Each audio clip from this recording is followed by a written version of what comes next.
Hi hello नमस्ते. मी उज्ज्वला पवार या YouTube चॅनलवर तुमचं अगदी मनापासून स्वागत आहे. तर इथे मी अंडी घेतली आहेत आणि कांदे घेतले आहेत. तर आज आपण अंडे आणि कांद्यांपासून छान अशी रेसिपी बनवणार आहोत. तर आता ही अंडी आपल्याला साईडला ठेवायची आहेत आणि आता आपल्याला हे कांदे कट करून घ्यायचे आहेत. तर आता मी कांद्यांची साल काढून घेतली आहे आणि आता आपल्याला या पद्धतीने कांदे कट करायचे आहेत. चॅनलवर नवीन असाल तर प्लीज एक लाईक एक सबस्क्राईब नक्कीच करा. नवीन यूट्यूबरसाठी तुमचं एक लाईक एक सबस्क्राईब खरंच खूप लाख मोलाचं असतं. तर पाहू शकता व्हिडिओमध्ये दाखवते या पद्धतीने आपल्याला हे कांदे कट करून घ्यायचे आहेत. थोडे मोठे मोठे कट केले तरीसुद्धा चालणार आहे.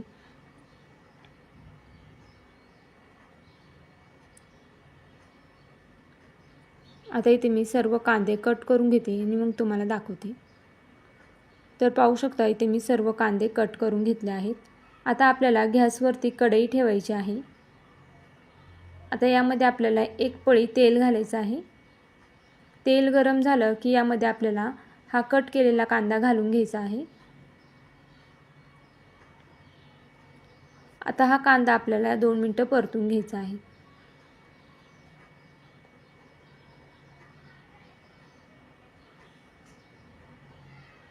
आता कांदा 2 मिनिटं परतला की यामध्ये आपल्याला लसूण घालायचं आहे. लसूण देखील आपल्याला परतून घ्यायचा आहे. कांदा लसूण परतला की यामध्ये आपल्याला लगेच टोमॅटो घालायचा आहे.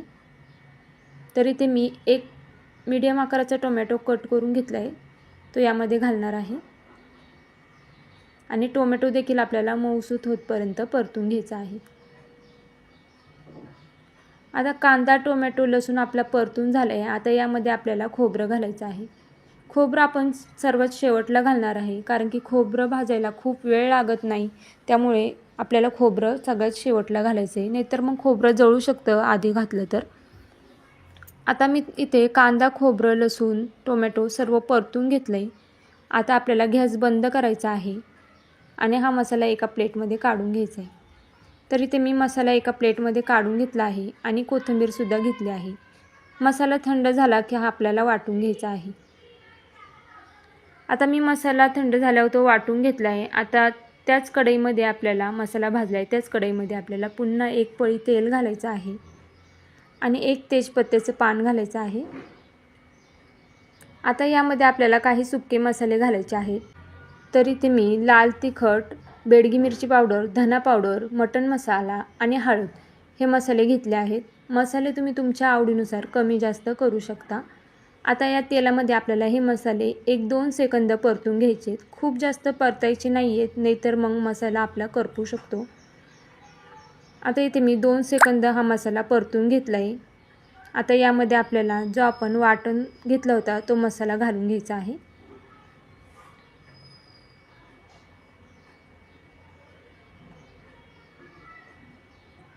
तर इथे मी पाण्याचा थोडासा वापर करून हे वाटण वाटून घेतलं होतं.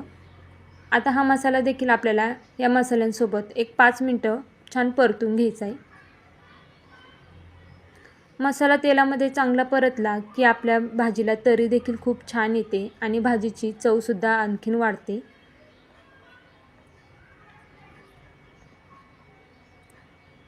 तर पाहू शकता इथे मी 5 मिनिटं हा मसाला तेलामध्ये परतून घेतला आहे. आता यामध्ये आपल्याला पाणी घालून घ्यायचं आहे. आता तुम्हाला भाजी कितपत घट्ट पातळ करायची आहे त्यानुसारच आपल्याला इथे पाणी घालायचं आहे.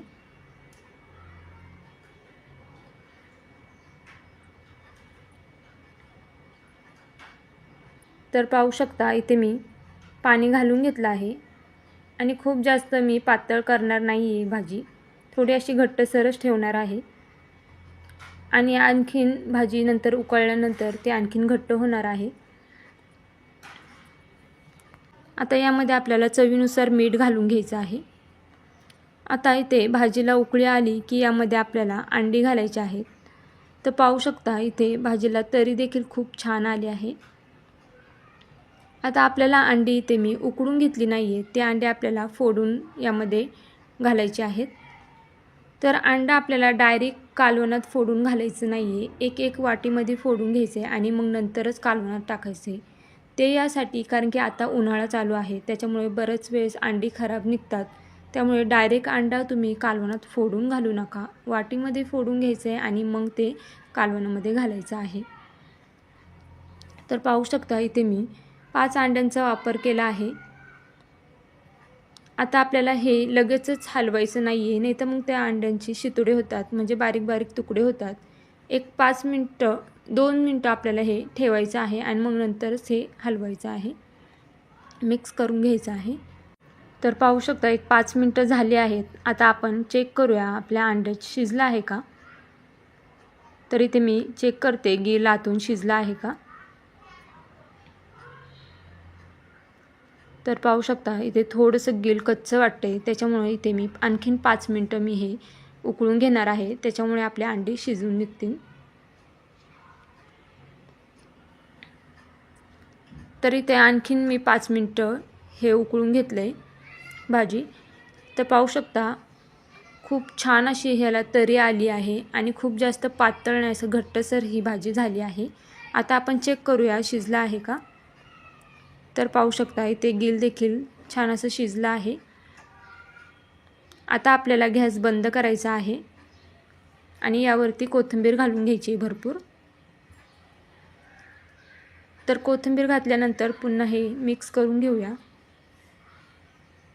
आणि पाहू शकता तरी किती छान आली आहे. अगदी चमचमीत आपली ही भाजी झाली आहे.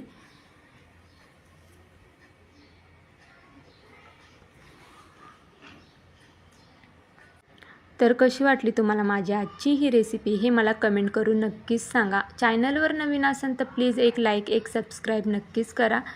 त्याचबरोबर तुम्ही माझे व्हिडिओ कुठून पाहताय हे देखील कमेंट करून सांगायला विसरू नका. तर भेटूया उद्या एक अशाच नवीन रेसिपीसोबत. तोपर्यंत सर्वांनी काळजी घ्या. बाय.